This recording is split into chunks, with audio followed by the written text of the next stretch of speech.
आमच्या शेतकऱ्यांना आम्ही कबूल केलं होतं विधानसभेच्या वेळी की शेतकऱ्यांना आम्ही कर्जमाफी देऊ। खरं म्हणजे कुठलीही निवडणूक समोर नव्हती, सगळ्या निवडणुका आम्ही जिंकलो होतो, पण केवळ निवडणुकीकरता राजकारण करायचं नाही तर लोकांच्या करता राजकारण करायचं, शेतकऱ्यांकरता राजकारण करायचं। म्हणून आमच्या मंत्रिमंडळाने निर्णय घेतला आणि 56 लाख शेतकऱ्यांना कर्जमाफी देणारी देशातली सर्वात मोठी योजना राबवण्याचा निर्णय केला।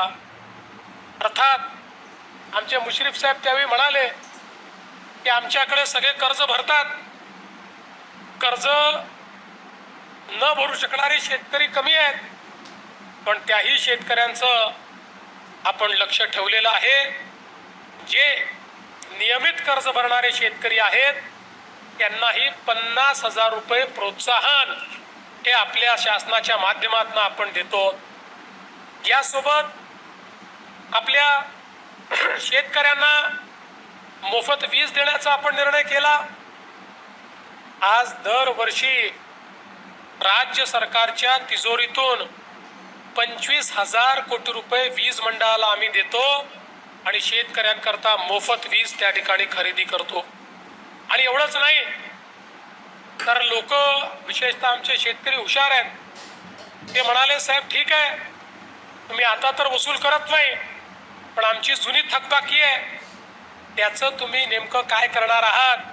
नाही तर 5 वर्षांनी परत आमच्या डोक्यावर तलवार की तुमची 2022 ची थकबाकी, 2020 ची थकबाकी, 21 ची थकबाकी। राज्य सरकारने निर्णय केला आणि शेतकऱ्यांची 58,000 कोटी रुपयाची थकबाकी एक रकमी माफ करायचा निर्णय आपण केला। याची प्रक्रिया पूर्ण केल्यानंतर पुढच्या काळात सगळ्या शेतकऱ्यांना तुमची कुठलीही थकबाकी नाही अशा प्रकारचं बिल किंवा अशा प्रकारचा रिपोर्ट आम्ही प्रमाणपत्र आम्ही त्या ठिकाणी देणार आहोत। यासोबत सौर कृषी वाहिनी योजना आपण लागू केली। 2-2.5 वर्षापूर्वी आम्ही सांगितलं होतं महाराष्ट्रातल्या शेतकऱ्यांना दिवसा 12 तास वीज आम्ही देऊ। आता आम्ही जवळपास 74% शेतकऱ्यांना दिवसा वीज देतो, आता 8 तास देतो, हळूहळू 12 तासापर्यंत जाऊ, पण 74% शेतकऱ्यांना आता दिवसा वीज देतो। या वर्षाच्या शेवटापर्यंत 90 ते 95% शेतकऱ्यांना आम्ही दिवसा वीज देऊ आणि पुढच्या वर्षीपर्यंत काही अपवाद वगळता 100% शेतकऱ्यांना दिवसा वीज द्यायची आहे। पहिल्यांदा 8 तास आणि त्याच्यानंतर 12 तास आमच्या शेतकऱ्यांना दिवसा आणि मोफत वीज ही देण्याचा निर्णय आपल्या सरकारने घेतलेला आहे आणि ते आम्ही या ठिकाणी यशस्वी देखील करून दाखवलाय। आज खरं म्हणजे आपल्या ऊसाच्या शेतकऱ्यांकरता आपल्या केंद्र सरकारने जे निर्णय घेतले, अनेक लोक म्हणायचे मोदींना शेतीतलं काय समजतं, मोदींना ऊसातलं काय समजतं, पण सर्वात जास्त महत्त्वाचे निर्णय हे जर ऊसाच्या शेतकऱ्याकरता कोणी घेतले असतील तर ते नरेंद्र मोदीजींनी घेतले। आणि त्यातला सगळ्यात महत्त्वाचा 20 वर्ष आमच्या शेतकऱ्यांच्या डोक्यावर 10,000 कोटी रुपयाची इन्कम टॅक्सची तलवार होती। केंद्र सरकारने निर्णय घेतला होता इन्कम टॅक्स लागतो तो वसूल करा। आम्ही मागणी करायचो शेतकऱ्यावर इन्कम टॅक्स लावू नका, पण दुर्दैवाने कुठलंच सरकार निर्णय घेऊ शकलं नाही। मात्र आम्ही मोदीजींकडे गेलो, एका मिनिटात मोदीजींनी मान्य केलं आणि कायदाच बदलून टाकला। रिझर्व्ह बँकेच्या कायद्यामध्ये बदल करून 10,000 कोटी रुपयाचा इन्कम टॅक्स आमच्या शेतकऱ्यांचा मोदीजींनी माफ केला। या ठिकाणी MSP चा विषय असो, सॉफ्ट लोनचा विषय असो, आमच्या शेतकऱ्यांना वेगवेगळ्या पद्धतीने मदत करण्याचा विषय असो, आणि त्यासोबत आमची साखर कारखानदारी आज जिवंत आहे याचं महत्त्वाचं कारण इथेनॉलचा निर्णय. काही लोक या निर्णयावर टीका देखील करतायत. काही लोक आपल्या गाडीचं झाकण उघडू दाखवतायत.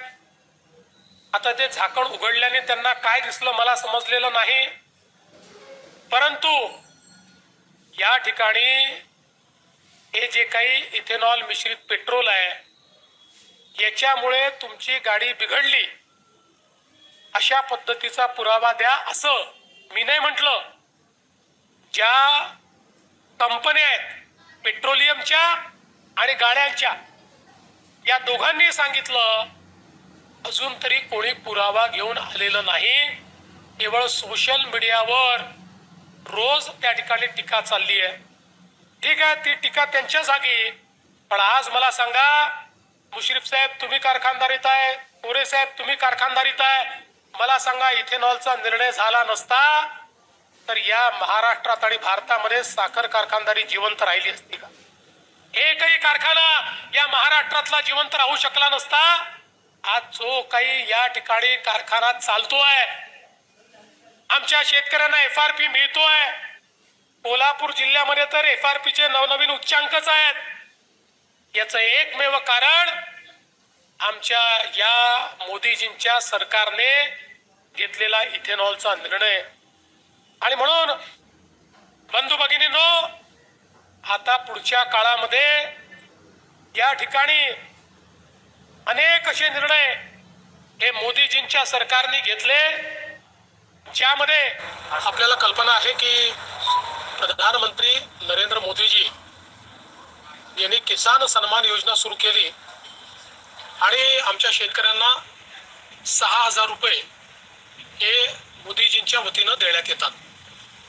महाराष्ट्रामध्ये महायुतीच्या सरकारने देखील नमो शेतकरी महासन्मान योजना सुरू केली आणि या योजनेत आम्ही निर्णय घेतला की केंद्र सरकारच्या 6,000 रुपयांसोबत महाराष्ट्र सरकार देखील त्याच लाभार्थ्यांना शेतकऱ्यांना 6,000 रुपये देईल. म्हणजे महाराष्ट्रातल्या शेतकऱ्यांना एकूण 12,000 रुपये त्या ठिकाणी मिळतील. आपल्याला कल्पना आहे की या संदर्भात दर 4 महिन्यांनी आपण 2,000 रुपये त्या ठिकाणी त्यांच्या खात्यामध्ये देतो. 2,000 केंद्र सरकार देते. असं 3 हप्त्यांमध्ये आपण हे पैसे देत असतो.